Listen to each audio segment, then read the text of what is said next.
Well, hello and welcome to the Informed Traveler Podcast, a weekly travel podcast where our goal is to help you become a more informed traveler.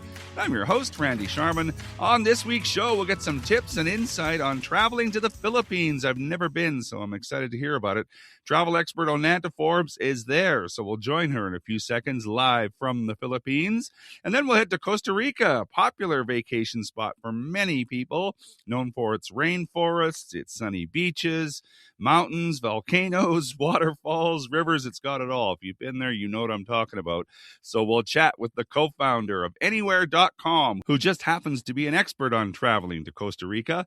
But first, let's kick things off chatting with travel expert Onanta Forbes. You can follow her adventures on Instagram, Facebook, and X at Onanta Forbes. OnantaForbes.com is her website. By the magic of technology, Onanta, you are joining us from the Philippines, live from the Philippines. So tell us exactly where you are and what you've been doing. Right. So technically, I'm coming from the future because I'm 14 hours ahead. Yes, you are. than Mountain Standard Time. And I am very fortunate to visit the Philippines. And, it's one of those destinations that are quite complete as far as a travel experience because it blends a lot of things together. It's a tropical island scenery, has great marine life, very friendly culture, and has a mixture of adventure and relaxation that you don't often get in one single place. So my journey started with Air Canada from Calgary via Vancouver to Manila. It's over a 14-hour flight from Vancouver. And people are traveling. It was almost completely full, and it's a great destination to arrive in. You do arrive very early in the morning, like just before 7 a.m. And instead of waiting around till the usual 2 p.m. hotel check-in time, I booked an early access to our hotel. So technically I booked like an extra day because it's worth it. Like, cause you know how it's already a 14-hour flight plus the layover in Vancouver, plus. So it was good, after a long haul flight to be able to go straight to the room and reset. It makes a huge difference. Now you can go, to another island because the Philippines is made up of many islands. Manila, where you fly into, isn't a destination that I would say that most leisure travelers would enjoy as far as it's just a big city. It's probably more tends to business travelers. So you could go to another island the same day because you do have the time, but we chose to stay cautious in case of delays or if we're just too tired because it's already a long journey. Our first island is Boracay, and it's probably one of the most famous islands in the Philippines. And when you first arrive, it really does look like the photos: bright white sand, clear water, and those classic like tropical sunsets. But it's actually a lot more developed and more crowded than people expect, especially around White Beach, it centers a lot of the activity.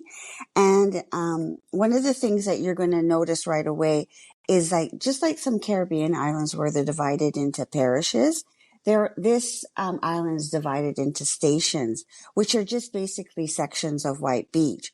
So Station 1 is quieter, with a more upscale area with wider beachfronts and luxury resorts. Station 2 is the busiest and most central, where D-Mall, restaurants, bars, and nightlights are concentrated.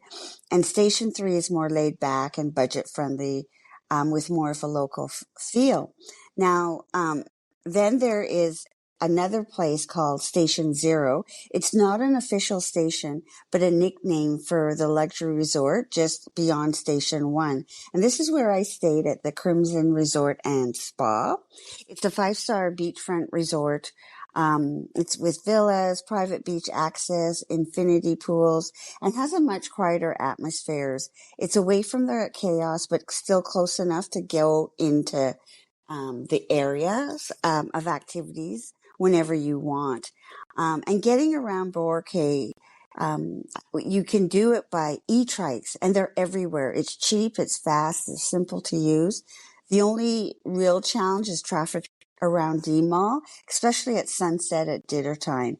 And here, everywhere in the Philippines, you're gonna feel the heat, and it's no joke. So the combination of humidity and sun and the reflection off the white sand can drain you pretty quickly. So water and sunscreen are essential. And so what we did, um, pretty much the next day upon arrival is going on an island tour. And it's a good idea to do it because most visitors only ever see White Beach, and there's so much more to the island. So we started by going to see a mangrove area, which is quite different from the beach area. It's quiet, it's shaded, it's far removed from tourism.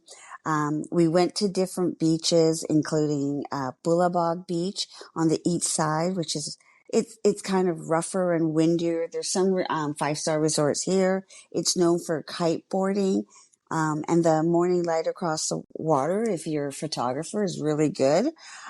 We also passed through Anti-Village, which kind of gives context to the indigenous heritage of the island, and something to see because, it's a place where very old in tradition and developed for a number of centuries, really. You should go and see it. And then we went back to White Beach and visited one of Boracay's most iconic landmarks. It's called Willie's Rock, and it's a natural volcanic formation just off the shoreline, and with a small shrine built on top. Featuring the statue of the Virgin Mary. And at low tide, you can walk out through the shallow water. So a key tip, wear water shoes, because you have to walk through water a lot when you're in the Philippines, whether it's getting onto a boat or walking along the beach or just going to see different attractions.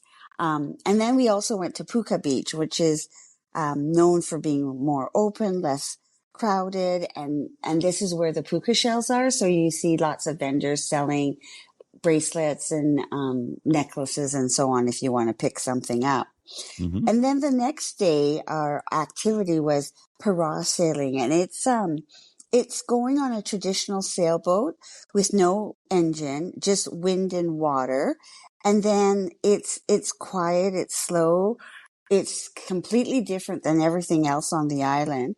And this is where people gather on the beach and go on different boats, and you go see the sunset. And it's quite nice. It's only an hour. You start around 5 in the afternoon, 5 to 5:30. The sunsets are quite beautiful. Some nights are perfect, others are cloudy. So it always depends on the conditions, but it's just nice to being on the water. And Mm-hmm. again, this is where you would want to wear your water shoes because you do have to walk out through the beach to get onto the boat.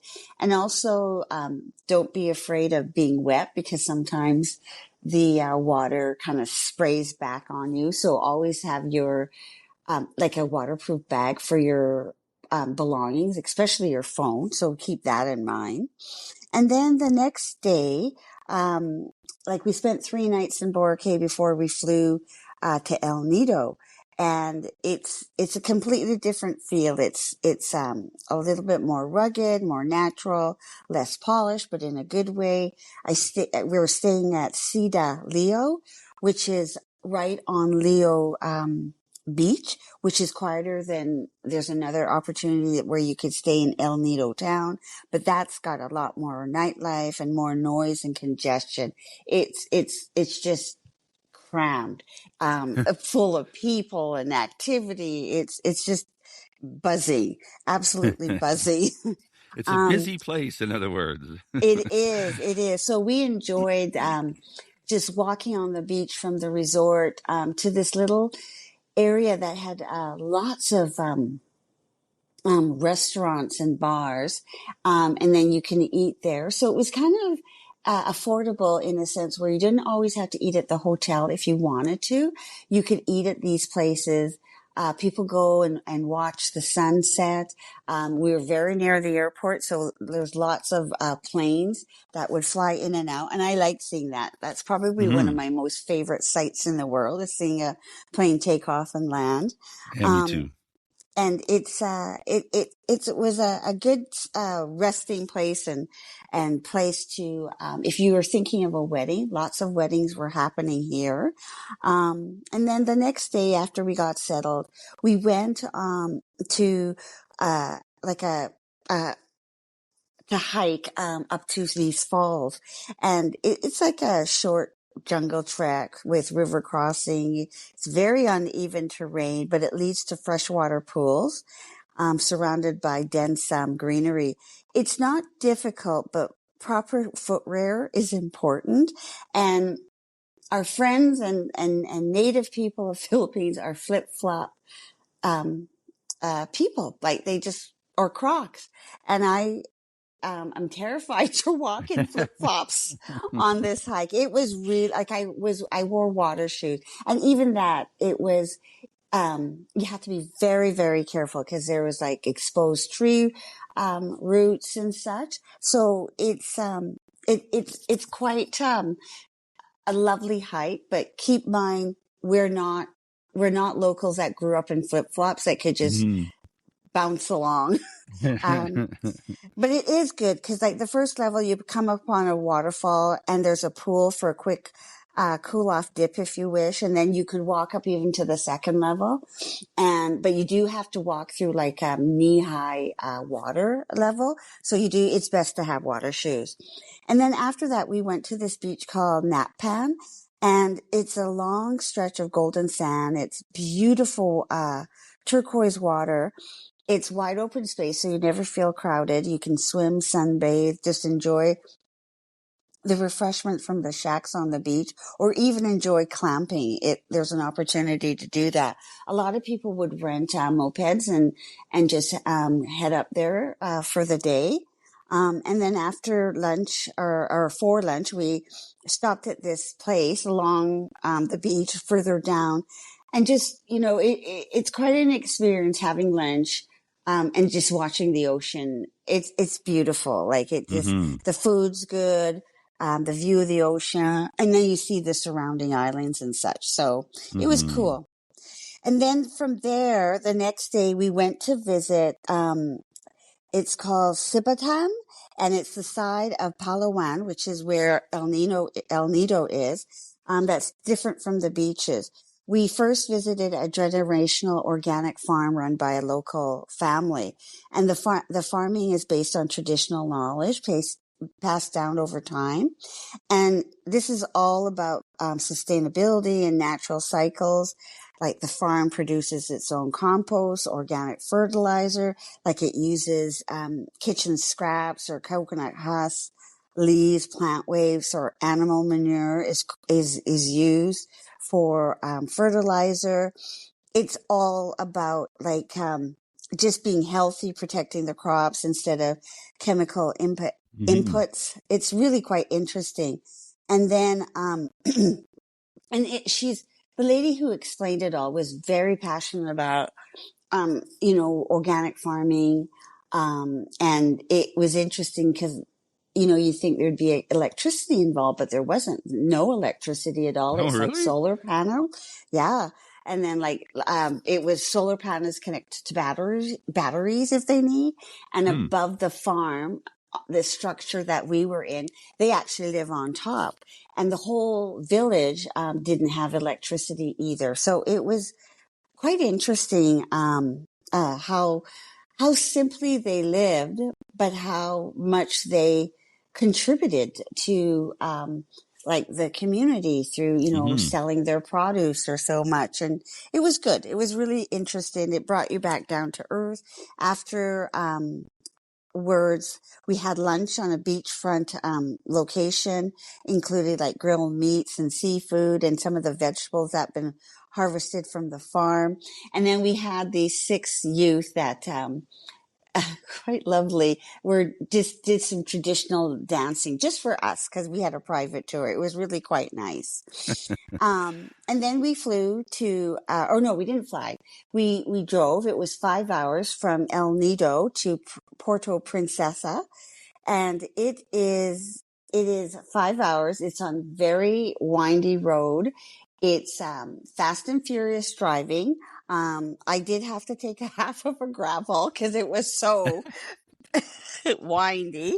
And it's like the this is um, where we started off going on an underground river tour, and it was it's a busy day. Like you get up super early in the morning. There's a drive to where the underground river starts. And then you could wait up to an hour waiting for the boat to take you out to the caves. And then there's a paddle boat that takes you into the caves. So it's not a casual half day activity, but it's worth it. We were lucky today. We hardly had any waiting time. Inside the cave, it's incredible, like massive limestone formations. It when the person that is paddling our boat turns off his flashlight, it's complete darkness. It's very it's a cave formation that has been created over time, and it's like from drips of water throughout the time that kind of starts as a dimple, and then it makes it wider into stalagmites and different cave formation. It's absolutely incredible. Like I've never actually experienced this before, and it's subterranean. We only went 2.5 kilometers through it, but there's more to go and see. And it's they give you an audio guide that you can hear in English or a language of your what you need.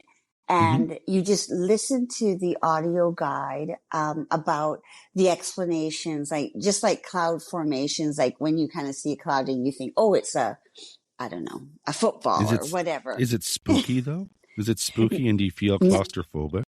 Oh, it's huge. This place is absolutely huge. The ceilings are really high. It's quite wide in some places. Oh, No, good. it isn't like you think maybe claustrophobic. No, you weren't. And Okay. there's other, boats going through it. So you see Oh, I light. see. Yeah. Yeah, yeah, yeah. It's quite they encourage you not to speak and to just absorb the atmosphere and listen to the audio. Um they, obviously they sell before you get on the boat to go to the cave those plastic inserts that you can put your camera in so it doesn't get wet and it strings around your neck. Yeah, And it's a good thing to have because if you drop your phone, yeah. you'll never get it back ever because it's so dark. In the dark, I guess not, right? That's it. Yeah. It's done. And there's bats flying around everywhere. So, they encourage you to keep your mouth closed while looking up and around because there's always a risk of droppings. And then and it's just interesting and then the different wildlife that's in there and so on, but it is quite interesting. I didn't take any pictures inside because I didn't want to lose my camera by Right? somebody just Yeah. hitting your elbow or whatever. Everything's very well organized, and it's quite it's just I've never actually, like, I've been in a cave before when we went to Sicily, and we went underground, just kind of walking through a cave. Mm-hmm. But I've never ever been on a subterranean river. It is a UNESCO World Heritage Site, and they do a lot of research there so that the integrity of the underground water Mm-hmm. and the caves are maintained and such. So that was today, and it was really fun and an interesting way to see another part of the world and especially the Mm-hmm. Philippines and such. So we we are going to fly to Cebu tomorrow for 2 nights and then onwards to Bohol for 2 nights and then back to Manila for one night before we fly home at the end of the week. So, lots more to see and do. And, here, as far as like if you were, it's quite economical. Our dollar doesn't do so bad here. It can go a long way as far as like going out to grab a bite to eat, or if you're so inclined to go shopping and such. I was going to So ask actually about cost, not necessarily looking for specific prices of anything, but just comparable to, because you were in Europe not too long ago and you've been other places. So the cost comparison to other places. it's quite affordable here. Very, very affordable. Like what I like to, I like food, and there's some of my favorite foods here. Like right now we're in mango season. So like you can have for 150 pesos, maybe not even $4, like, probably $3, you can have a lovely drink, like with, fresh fruit, like going out for dinner with, um, a couple of alcoholic beverages and maybe an appetizer and such. And the main courses are around $40 Canadian. Oh, wow. That is Yeah. good. Yeah, it is very, Very very good. good. Yeah. Because, at home or even in Europe, it's $100 to $150 for going out for just a dinner meal. And we arrange a lot of the, travel components ahead of time and prepaid them. So really, the cash that we're using is just for tips Mm-hmm. at the end Incidentals of and, like you say, a few meals here and there, right? yeah. Because breakfast is always included, and it's usually like a full buffet with different, um, like Filipino dishes as well as North American or European dishes, Oh, nice. Yeah. and such, and coffee, cappuccino, hot chocolates included, as well as like fresh juices and such. One thing I do notice, yes, there's a lot of foreign visitors, but there's more domestic tourism, here. Yeah, Well, it all it's quite sounds lovely. fascinating, and you still have some days ahead of you to share with us. So I'm looking forward to that. And people can always check out your social media pages: Facebook, Instagram, X at Onanta Forbes. There's lots of great photos. I've been following you, and yeah, looks amazing. So excited to hear more on next week's show. Onanta Forbes is a travel expert. You can follow her on Facebook, Instagram, X, for all those great photos and videos. At Onanta Forbes, and OnantaForbes.com is her website. Always great to chat, Onanta. Take care. Thank you, Randy.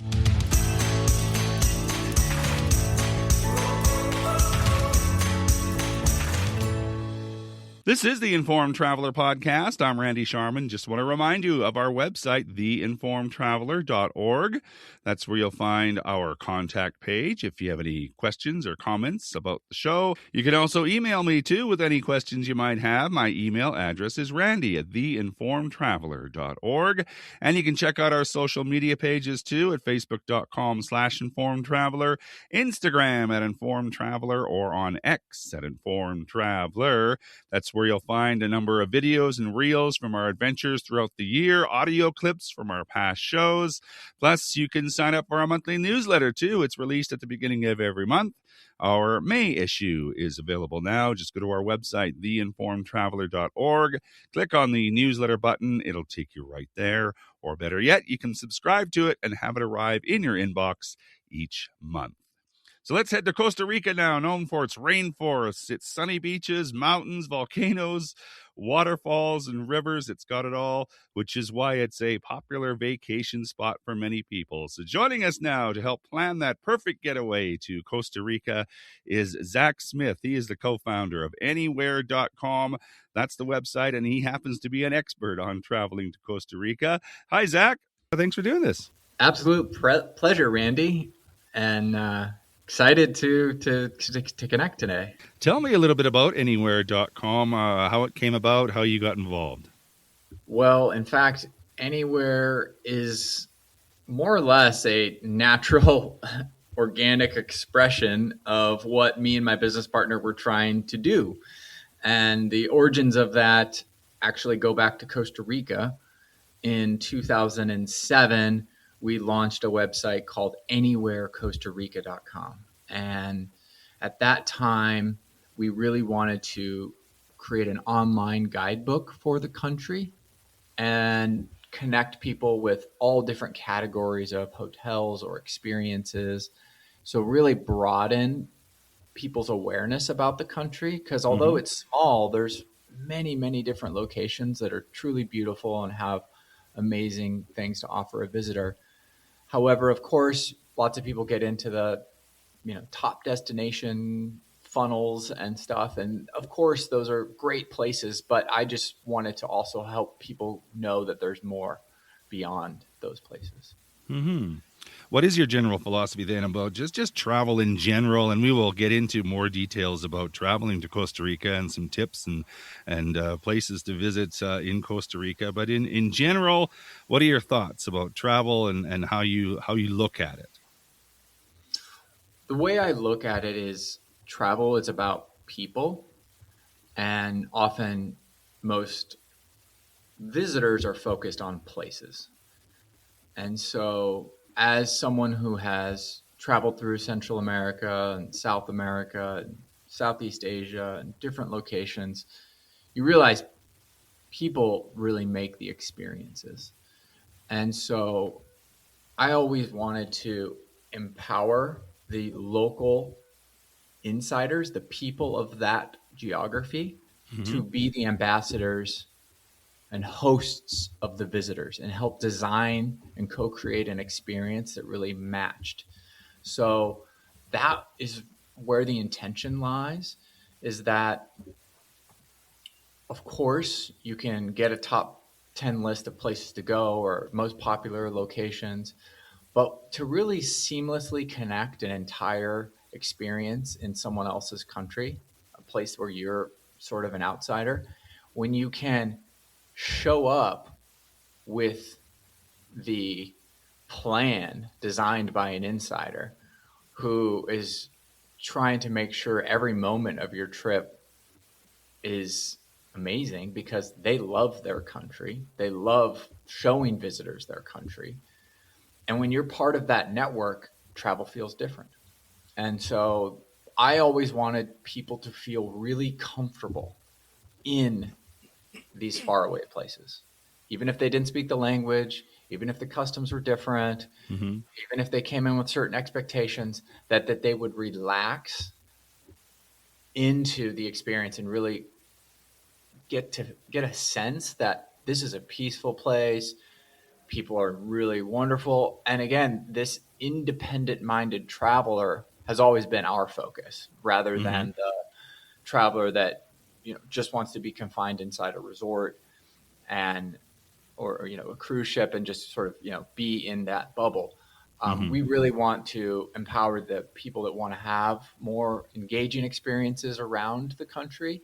And so our platform and what we try to design is just make that seamless and make that easy.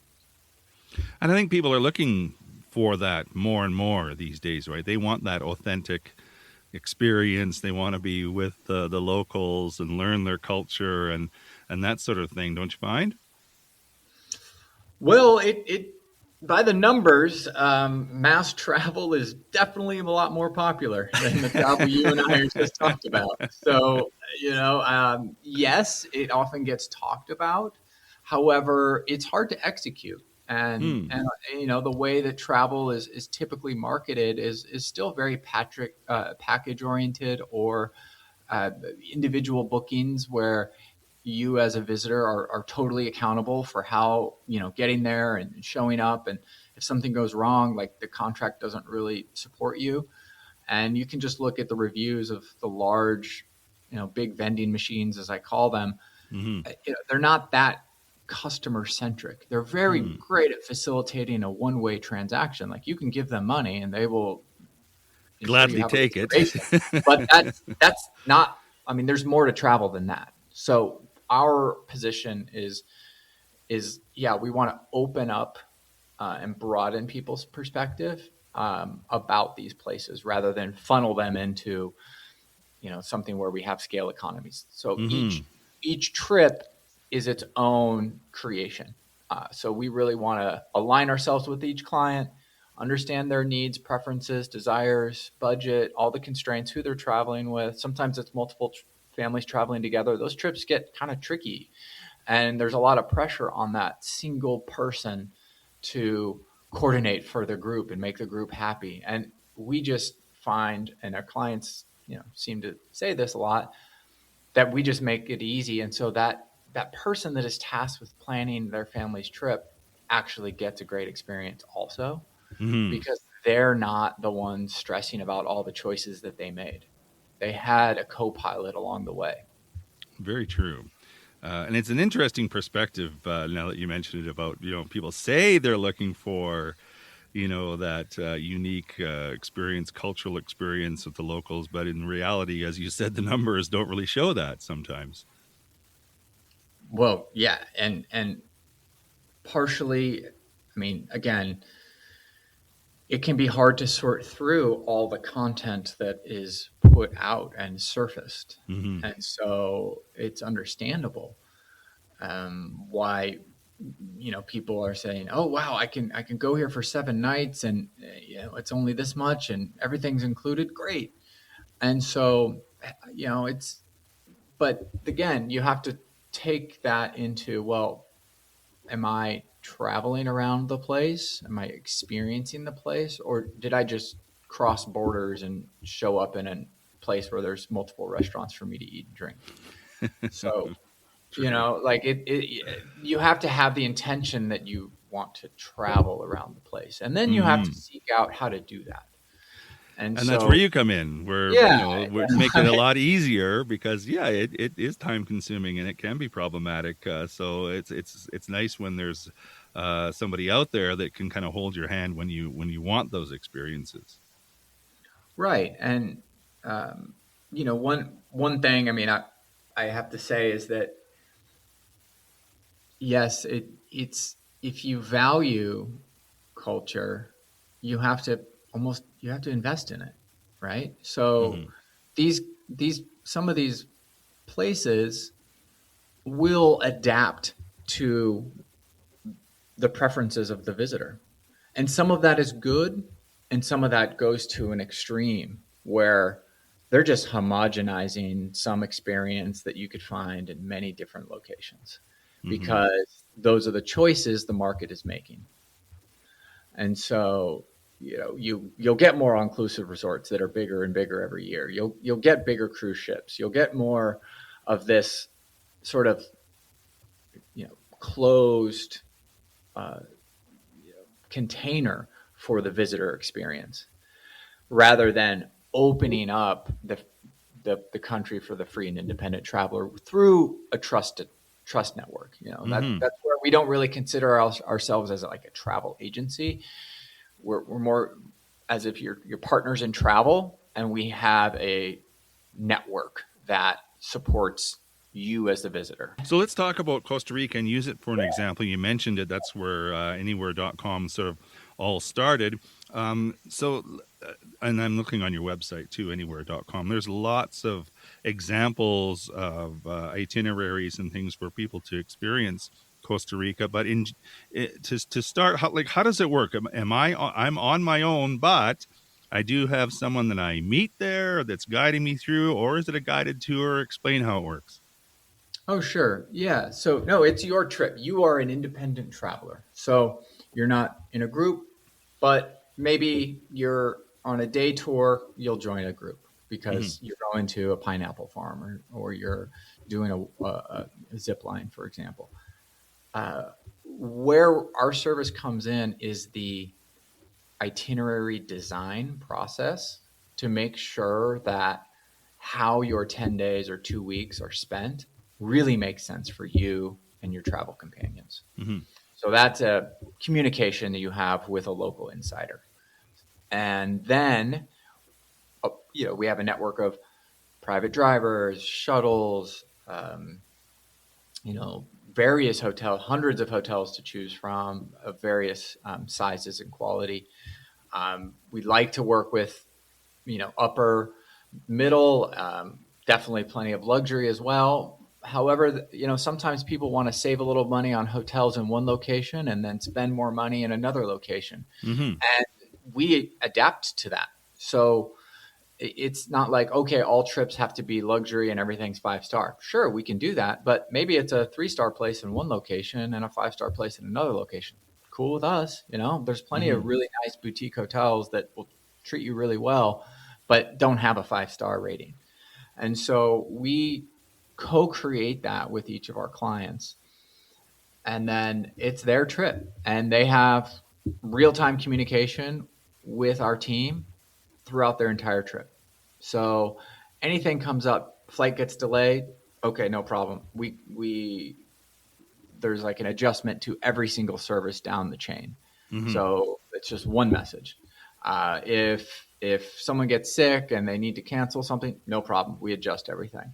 So they're not dealing with someone that doesn't have context on what they're going through. There's always a shared context of where the traveler is and how we are communicating with our network. Is there some general things that always come up, though, with your clients when it comes, and we'll use Costa Rica for an example. There seems to be a pattern. Oh, yeah, a lot of people tend to want to go here or want to do this or want to experience that. Well, oftentimes the top destinations are top destinations for a reason. So places like, in Costa Rica, for example, the Manuel Antonio National Park is very famous. It's been famous for a long time. Has a beautiful beach, lots of hilltop hotels. You have verdant mountain going into the ocean. It's very picturesque, but it's just one of 300 beaches in Costa Rica, and it's in fact one of the smallest national parks in Costa Rica. So in some cases, it can be a little crowded and a little dense. Yet it shows up as being, hey, gotta go here. And so, listen, we don't want to take that experience away from people that insist on doing it. We also just want to show them there's other places to go. And again, some places have an amazing capacity to host lots of people and not feel crowded. In Costa Rica, a place like the Arenal volcano area, where you have, yes, a volcano that's sort of anchored the destination with hot springs all around it, waterfalls and river rafting all nearby, and hundreds of hotels that are spacious and spread out. There's not really congestion there that you would find in a beach destination where the attraction is a strip of land, if that makes sense. Do you find a lot of people have sort of preconceived notions on certain destinations? And again, we'll use Costa Rica, and you have to kind of go, no, it's not really like that, or some weird quirks about destinations. Well, frankly, there's so many interests that people come with, and Costa Rica, as an example, at its roots is an ecotourism destination.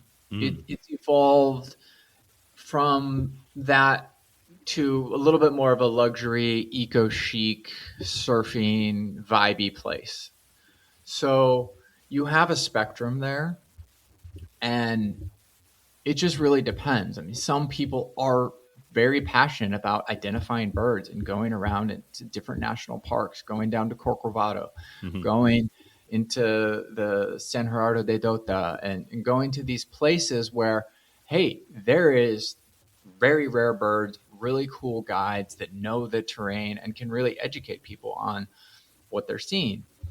Other people are, hey, I just want to catch some waves and hang with my family and eat fruit every day. And maybe they just want to, be in one nice place and set up. And so there's a real range, and we're just there to make it easy and seamless for them to get what they want. Of course, for example, I'll use we had a client that was in Greece. I'm going to just deviate a little bit. And they spent a lot of time in Greece. They had a few weeks, and so they were moving around the country. And at the end of the day, everyone was asking, hey, what was your favorite place? Where should I go?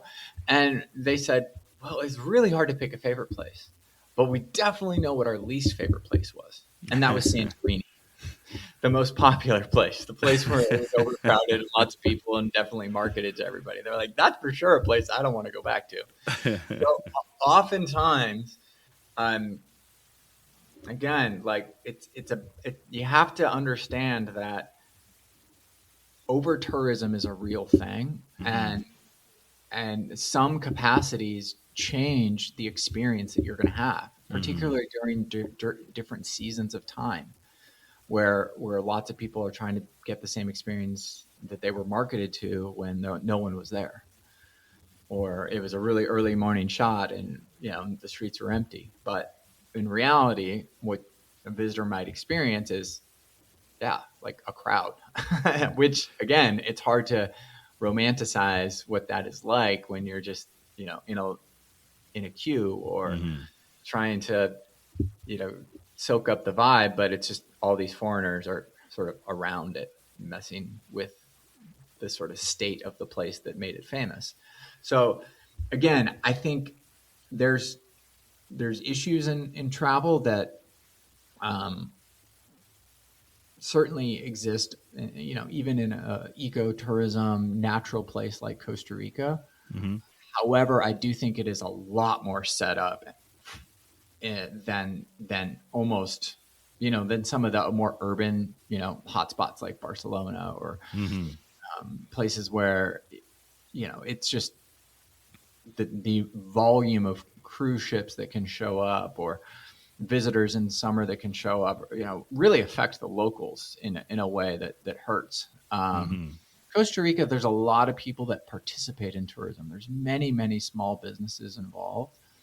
So, for example, a trip with us, there's maybe 15 or 20 small businesses that are participating in that trip. So there's a natural ecosystem of support that enables the client to feel really comfortable. And again, that money's being distributed around the country. And I think when people are moving around the country, maybe not every day, but every 3 or 4 days, then they have the ability to have more memory making experiences. They're changing the scenery. They get to see how dramatic the shifts can be between even short distances. And again, a tiny little country like Costa Rica, you can be very impressed with the different terrains and landscapes that you'll encounter. But you'll never really get that unless you move around the place. And just getting back to your point about your client saying, remembering what they didn't like, I guess it's easier to say, this is what I don't want. Like when you get someone who says, and we're using Costa Rica, for example, I've never been, I don't know what I'm looking for, but I know what I don't want, right? Certainly easier. Yes, absolutely. Process of elimination is really helpful in travel, especially since there's a tyranny of choice. Let's be honest. There's pick the destination and you're going to get a list, of hundreds of options, different activities that can be coordinated no matter where you are in the place. And they don't really disclose it. It's a 4-hour drive away, but hey, you could purchase it. And so again, like having someone that really wants to put themselves in your shoes as a traveler and has the deeper context of their country is just it changes what's possible. Give me 1 or 2 tips about Costa Rica now, just in general, for someone who's thinking about going, just off the top of your head. I know I might be asking a difficult question here for you to answer, but if you're at a cocktail party or something like that, and someone says, "Hey, I'm interested in Costa Rica. What should I know?" You should know that people are amazing, and they are so in tune with just being relaxed and not passing stress around. There's a sense there that the pride that exists in that country that is, it's just beautiful. They made very, very hard but visionary decisions, disbanding an army in 1948. Instead of going all in on cattle farming as their neighbors were doing all through the 50s and 60s, which, they were on that path, they did it. They shifted and nationalized their parks. They brought clean water, free education, and healthcare to every citizen. So there's a fabric that connects them as a people that is unique to their country. And I think that's true in many places around the world. But there's a beauty to what Costa Rica has done. I mean, 99% of their energy, and sometimes 100%, is renewable energy. I mean, they set the standard as far as how to build a sustainable country, and where its people are also participating in the economic development. Any final thoughts or anything I might have missed you might add? Well, I would say just dig a little deeper. There's places I can rattle off, like the Osa Peninsula, Puerto Viejo, places like Rincón de la Vieja, places like Sarapiquí, places like Dominical, that really have just great options. You're going to get almost like a turn back the clock of Costa Rica a little bit, and of course you have amazing accommodations that have started to sprout up there that I think set a standard for this eco chic tropical beauty. And I would say that since there's so much independent business and creativity happening in that country, it's very different than some of the other destinations that you might be considering, like a Cabo or even a Tulum or a Dominican Republic or something like this, where there's a lot of control on the tourism in those places, where they just built very large tourism zones. In Costa Rica, the whole country is a tourism zone, and the people are participating, and it's great. Zach Smith is the co-founder of Anywhere.com. You can check out the website, not just about Costa Rica, but anywhere on the website, Anywhere.com. It was real fun chatting with you, Zach. I do appreciate your insight. Thank you so much, Randy. Really appreciate the time.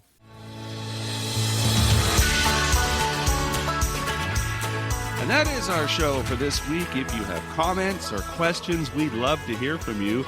If you have a show idea, send that along as well. My email is randy@theinformedtraveler.org. And if you like what you heard, tell a friend. You can check out our website too at theinformedtraveler.org. In the meantime, thanks for listening, travel safe, and be an informed traveler.